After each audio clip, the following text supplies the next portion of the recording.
Selamat pagi, Assalamualaikum warahmatullahi wabarakatuh. Terima kasih sudah mengikuti perkuliahan saya dengan baik. Hari ini kita masuk ke pertemuan ke-7, yang mana saya akan membahas lebih lanjut tentang cara penyelesaian perhitungan matriks. Kemarin kita sudah sampai di inverse matrix A, ya, dari soal yang sudah sebelumnya saya share. Nah, seperti ini ya, contoh soalnya. Saya kira ini mudah sekali karena untuk mencari gaya-gaya luarnya, kemudian mencari berapa nilai pada batang-batangnya, itu cukup mudah karena ini hanya tiga elemen saja. Begitu. Jadi, untuk dipelajari pun juga lebih mudah. Maka dari itu, saya harap kalian bisa mengikuti dengan baik, kemudian kalian juga bisa mencerna dengan baik juga. Nah, hari ini saya akan melanjutkan lagi tentang inverse matrix statis A.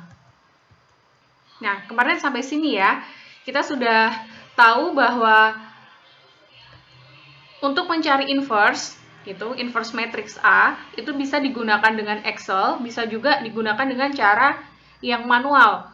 Untuk Excel kemarin juga sudah saya berikan tutorialnya, kemudian yang untuk cara manual juga saya sudah memberikan tips-tipsnya, mana saja yang dicoret, mana yang tidak perlu, kemudian tanda positif negatifnya juga kalian harus diperhatikan dengan baik.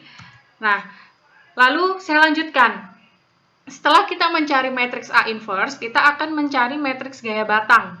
Ya, matriks gaya batang itu biasa disebut dengan matriks F. Di mana di sini penyusunnya itu matriks F adalah 3 kali 2. Ya, 3 kali 2 karena di sini nanti hasil F ini matriks gaya batang itu adalah 3 kali 2. Di mana kita dapat mencari matriks F itu dari matriks A inverse 3 kali 3 dikalikan dengan matriks P 3 kali 2. A inverse kan kita sudah mencari, ini hasilnya ya. Lalu kita kalikan dengan matriks P. Matriks P juga kita sudah susun di awal. Ya, apabila lupa saya akan berikan matriks P-nya. Nah, ini 3 kali 2. Ya, jadi bisa diikuti. Lalu tinggal dikalikan saja. Perkalian matriks kan cukup mudah. Kalau kalian bisa gunakan kalkulator juga boleh, menggunakan Excel juga boleh. Saya pikir kalian juga bisa mencari di berbagai macam sumber ya untuk perkaliannya, atau manual pun juga bisa. Nah, ini hasilnya. Ini merupakan matriks gaya batang F, di mana hasilnya itu adalah 3 kali 2. Ya, ini. Karena F-nya memiliki 3 batang dan LC-nya ada 2. LC itu adalah beban luar. Ya, bisa diikuti ya. Lalu, bagaimana cara manualnya? Saya akan jelaskan di sini. 0,64 dari yang pertama ya. Kita lihat yang pertama dulu. 0,64 dikalikan dengan 0 ditambah minus 0,48 dikali dengan min 1 ditambah 1 dikalikan dengan 0. Hasilnya 0,48. Kemudian yang kedua, di sini ada 0,6. Kemudian dikalikan 0, ditambahkan 0,8, dikalikan min 1, ditambah 1, kalikan 0 sama dengan min 0,8. Ya, kemudian yang bawah, min 0,8 dikali 0, ditambah 0,6, dikalikan min 1, ditambah 0, dikali 0. Ya, ini ya, kita lihatnya ini. Sama dengan min 0,6. Ini hasilnya. Maaf, bukan yang ini ya. Kalau yang min 0,6 berarti yang ini.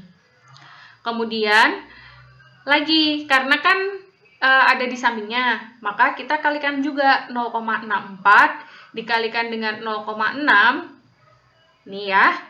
Kemudian ditambah min 0,48 dikali 0, ditambah 1 dikalikan 0. Sama dengan 0,384 dan seterusnya hingga ini. Ya, ini bisa dilakukan apabila matriks penyusunnya itu hanya sedikit komponennya, 3 kali 2, 3 kali 3, 1 kali 1, 2 kali 1, 2 kali 3. Tetapi kalau sudah 5 kali 5, kemudian 5 kali 6, 5 ke atas, saya harap kalian bisa menggunakan Microsoft Excel atau bisa menggunakan bantuan kalkulator, karena akan memakan waktu yang lebih lama apabila kalian mengerjakannya dengan cara manual. Itu sudah tidak efektif lagi.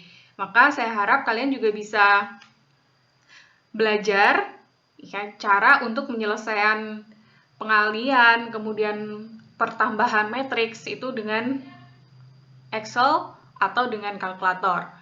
Gitu. Jadi, ketika sudah selesai, ya, nilai dari matriks gaya batang atau matriks F ini kalian tambahkan 0,48 ditambah dengan 0,384 sama dengan 0,864. Ini adalah hasil akhir dari F1. Berarti nilai dari matriks F itu adalah 0,864. Ini adalah hasil akhirnya.